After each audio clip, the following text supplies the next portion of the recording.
Next we will see image form by a plane mirror. Plane mirror से जो image form होती है उसको हम पढ़ेंगे। तो इसके लिए हम फिगर में देखेंगे, formation of an image of point object O placed in front of a plane mirror mm dash is shown in figure number 6.3। तो हम 6.3 पे फिगर देखेंगे। This is the figure 6.3। ये mm डैश प्लेन मिरर है, ठीक है, ये इसका रिफ्लेक्टिंग सरफेस है और ये इसका सिल्वर्ड सरफेस है।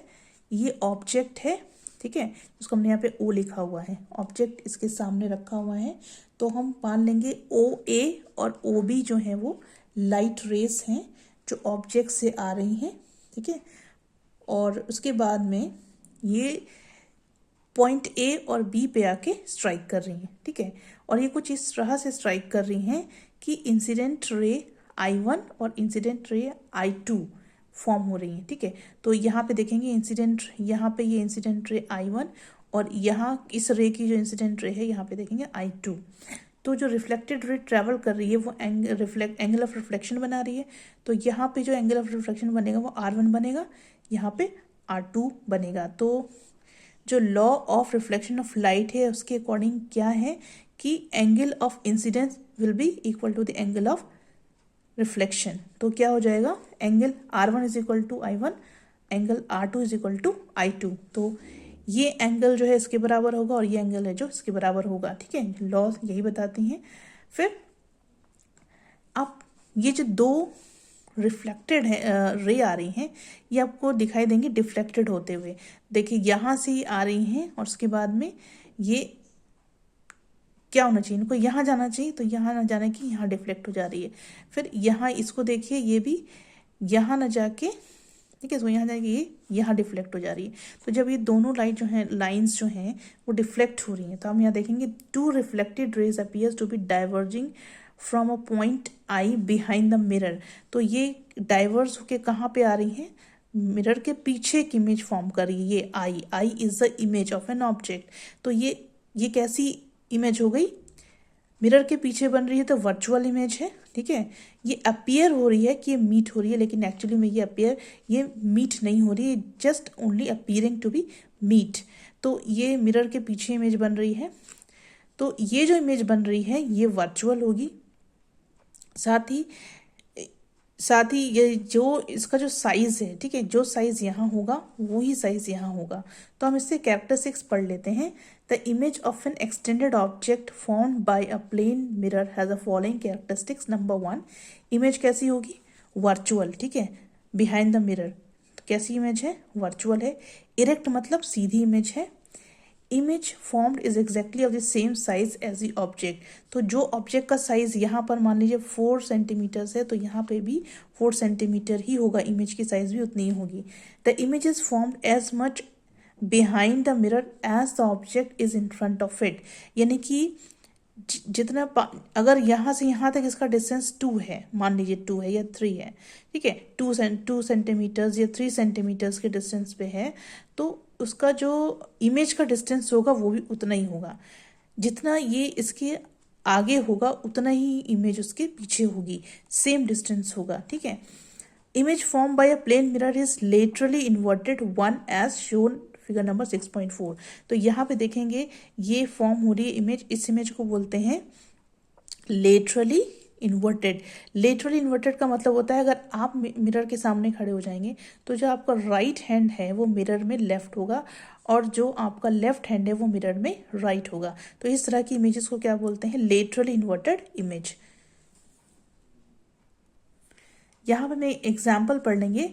अ linear object of height 5 centimetre is place in front of a plane mirror at a distance of 15 centimetre. Height कितनी दी हुई है 5, डिस्टेंस कितना दिया हुआ है 15 और प्लेन मिरर के सामने है। तो आपको पोजीशन बतानी है और हाइट बतानी इमेज की। अभी जस्ट नाउ हमने पढ़ा है कि क्या होगा, डिस्टेंस भी सेम रहेगा और साइज भी सेम रहेगा। तो यहाँ देखेंगे distance of an object from the plane mirror u is equal to 15 centimetres and height of the object h is equal to 5 centimetre. A plane mirror forms an image as much behind the mirror as the object is in front of it and the size of the image equals the size of the object. ठीक है, तो दोनों बराबर हो गए. तो position of the image will be 15 centimetre behind the mirror, क्योंकि वही इन फ्रंट ऑफ द मिरर भी है. And the height of the image is 5. तो जितनी हाइट इमेज की होगी, ऑब्जेक्ट की होगी, उतनी हाइट इमेज की होगी. तो इस एग्जाम्पल से आपको ये बात अच्छे से समझ में आ गई होगी. Right now then example, next example भी देख लेते हैं. A child is approaching a plane mirror at a constant speed of 0.5 meter second inverse 1. अब एक बच्चा है, वो प्लेन मिरर की तरफ बढ़ रहा है और उसकी स्पीड कितनी है 0.5 मीटर सेकेंड इनवर्स 1.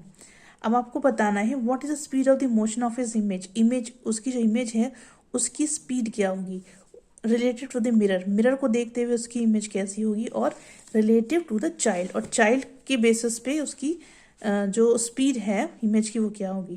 तो यहाँ पे देखेंगे डिस्टेंस ऑफ द ऑब्जेक्ट, यानी कि चाइल्ड का जो डिस्टेंस है प्लेन मिरर से वो क्या हो रहा है, डिक्रीज हो रहा है, क्योंकि वो मिरर की तरफ बढ़ रहा है. और रेट क्या है 0.5 metre second inverse 1. As the image formed by a plane mirror lies as much behind the mirror as the object in front of it hence. अब क्या है, जितना ऑब्जेक्ट की डिस्टेंस आगे होगी उतना ही ऑब्जेक्ट की डिस्टेंस पीछे भी होगी. तो मोशन में भी वही चीज होगी. The speed of motion of child image related to the mirror is equal to 0.5 metre inverse 1 towards the mirror हो जाएगा. ठीक है, वही रहेगा, सेम स्पीड रहेगा. Then B, an object and the image both are moving towards the mirror. अब दोनों ही object और इमेज दोनों ही अगर मिरर की तरफ बढ़ रहे हैं और क्या डिस्टेंस दिया हुआ है, क्या स्पीड दिया हुआ है 0.5 metre inverse 1. Distance between them is decreasing at a rate of 0.5 plus हो जाएगा. ठीक है, 0.5, क्योंकि अब हम क्या कर रहे हैं, ऑब्जेक्ट और इमेज दोनों की बात कर रहे हैं, तो यह क्या हो जाएगा, प्लस हो जाएगा. ठीक है, तो यह प्लस होगा तो कितना हो जाएगा 1.0 metre inverse 1. So the speed of motion of child image related to the child क्या हो जाएगी 1.0 metre inverse second 1 towards the child. ये टुवर्ड्स द मिरर थी क्योंकि ये पीछे जा रहा था, सॉरी, क्योंकि सिर्फ यहाँ पे चाइल्ड के बारे में बता रहे हैं, चाइल्ड मूव कर रहा था. यहाँ पे इमेज और चाइल्ड दोनों मूव कर रहे हैं, तो यहाँ पे कितना हो जाएगा टुवर्ड्स द चाइल्ड लिखा जाएगा. ठीक, right. Next is images formed by 2 plane mirrors inclined at an angle. तो अब यहाँ पे 2 मिरर हैं, 2 प्लेन मिरर्स हैं और उनको इंक्लाइंड किया गया है एक एंगल पर. ठीक है, तो इस तरह से झुका दिया गया है कि उन दोनों एंगल्स, उन दोनों मिरर के बीच में एक एंगल फॉर्म हो रहा है. तो यहाँ पे क्या होगा, और इन दोनों मिरर के बीच में एक ऑब्जेक्ट को रखना है और इस ऑब्जेक्ट की कितनी इमेजेस बनेंगी, मल्टीपल इमेजेस बनेंगी. तो यहाँ पे देखेंगे कि ये मल्टीपल इमेजेस क्यों बन रही हैं. ऐसा इसलिए हो रहा है कि जब लाइट रेज ऑब्जेक्ट से निकल रही हैं रिफ्लेक्शन के बाद एक मिरर से, तो वो दूसरे मिरर के लिए इंसिडेंट का काम कर रही हैं और ये इस तरह से होता चला जाएगा. तो इस तरह से क्या होगा, जो इमेज फॉर्म होगी एक मिरर की वो एक्ट करेगी ऑब्जेक्ट दूसरे मिरर के लिए, और इसीलिए ये जो इमेजेस हैं वो बनती चली जाएंगी. और ये जो प्रोसेस है वो तब तक कंटिन्यू होता रहेगा जब तक कि और ज़्यादा रिफ्लेक्शन होना ख़त्म ना हो जाए. जब तक रिफ्लेक्शन होता रहेगा तब तक ये इमेजेस बनती जाएंगी, और जैसे ही रिफ्लेक्शन जो है वो ख़त्म हो जाएगा, वो किसी भी एक मिरर से अगर रिफ्लेक्शन होना बंद हो जाएगा तो इमेजेस बनना बंद हो जाएंगी. ठीक है, तो यहाँ पे हम देखेंगे कुछ रूल्स हैं. यहाँ पे total number of images form by 2 inclined mirror depend upon the value of angle theta between the 2 mirrors. 2 mirror के बीच में आपने किस तरह का एंगल, कितना एंगल लिया है, उस पर डिपेंड करेगा कि कितने नंबर ऑफ इमेजेस उस ऑब्जेक्ट की बनेगी. तो उसके बेसिस पे यहाँ पे कुछ रूल्स दिए हुए हैं. If n is equal to 360 degree upon theta degree, अगर n की वैल्यू इतनी है जहाँ पे इंटीजर अगर नहीं है, ठीक है, if n is equal to 360 upon theta is not an integer, अगर इंटीजर नहीं है तो हम इसका फ्रैक्शन को ओमिट कर लेना है और जो रिमेनिंग बचेगा उसको लेना है. This gives the total number of images. तो इसको समझने के लिए हम एग्जाम्पल समझते हैं. इसको 2 मिरर हैं, उनके बीच में एंगल कितना है 80 डिग्रीज है. ठीक है, 2 प्लेन मिरर ले लिए, उनके बीच में आपने 80 डिग्री का एंगल सेट कर दिया है। तो आप क्या करेंगे, n is equal to 360, angle कितना लिया है 80, इसको डिवाइड करेंगे तो आपको मिलेगा 4.5। अब आपको फ्रैक्शन हटा देना है इग्नोरिंग दिस 0.5। तो जब आपको हटा देंगे तो कितना बचा, 4 बचा।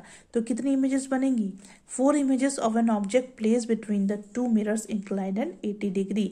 यानी अगर दो प्लेन मिरर के बीच में आप 80 डिग्री एंगल लगाएंगे तो जो ऑब्जेक्ट बनेंगी, उस जो ऑब्जेक्ट की इमेजेस बनेंगी वो कितनी बनेंगी, 4 इमेजेस बनेंगी। सेकंड केस देखेंगे, if n is equal to 360 upon theta is an even integer. अगर इसको डिवाइड करने के बाद आपको इवन इंटीजर मिलता है तो total number of images will be n-1। जो भी n की वैल्यू आएगी उसमें से आप 1 माइनस कर देंगे। तो एग्जाम्पल में देखेंगे, if angle is theta is 60, ठीक है, अगर एंगल 60 डिग्री है तो 360 डिवाइडेड बाई 60 कितना मिला, 6 मिला। तो अब 6 क्या है, इवन नंबर है, ठीक है, तो इसमें से आप 1 माइनस कर देंगे। 6 माइनस 1 इज इक्वल टू 5, यानी कि आपको कितनी इमेजेस मिल रही हैं, 5 इमेजेस मिल रही हैं। इसी तरह से अगर एंगल थीटा 90 डिग्रीज है तो हमें कितनी मिलेगी, हम डिवाइड करेंगे तो will get 4 minus 1 is equal to 3 images of an object, ठीक है। तो इस फॉर्मूला से हम निकाल सकते हैं कि कितनी नंबर ऑफ इमेजेस फॉर्म होंगी। थर्ड सिचुएशन है, अगर n की वैल्यू ऑड नंबर निकलती है तब क्या करेंगे, तो the number of images formed is n number of images form होंगी if the object is place asymmetrically between the mirror. अगर मिरर के बीच में ऑब्जेक्ट एसिमेट्रिकली रखा गया है तो उसमें n नंबर ऑफ इमेजेस बनेंगी, और the number of images formed is n-1। अगर ऑब्जेक्ट दो मिरर के बीच में सिमेट्रिकली रखा हुआ, यानी कि that is on the bisector of the angle theta between the mirror, ठीक है। तो जो मिरर का एंगल है उसके बीच में अगर ऑब्जेक्ट रखा हुआ है, बाइसेक्ट जहाँ पे लाइन करी वहां पे रखा हुआ है, तो तब उसमें कितना इमेजेस बनेगा, तो उसमें जो n की वैल्यू आएगी उसमें से आपको 1 माइनस करना है, then you will get it. तो यहाँ पे आप इसका एग्जाम्पल देख सकते हैं। मान लीजिए आपको थीटा की वैल्यू दी हुई है 72 डिग्रीज, तो आप इसको डिवाइड करेंगे, you will gate 5। It is an odd integer. अब क्या करना है, 5 images of an object will be ordinarily formed. 5 images बनेंगी ऑब्जेक्ट की, जबकि if the object is place symmetrically अगर ऑब्जेक्ट रखा हुआ है तो 2 इमेजेस ओवरलैप करेंगी। तो नंबर कितना बचा, टोटल नंबर ऑफ इमेजेस कितनी बचेंगी, 4। तो you will get only 4 images, क्योंकि जो 2 इमेजेस हैं वो ओवरलैप हो जाएंगी, तो आपको 4 नंबर ऑफ इमेजेस मिलेंगी, ठीक है।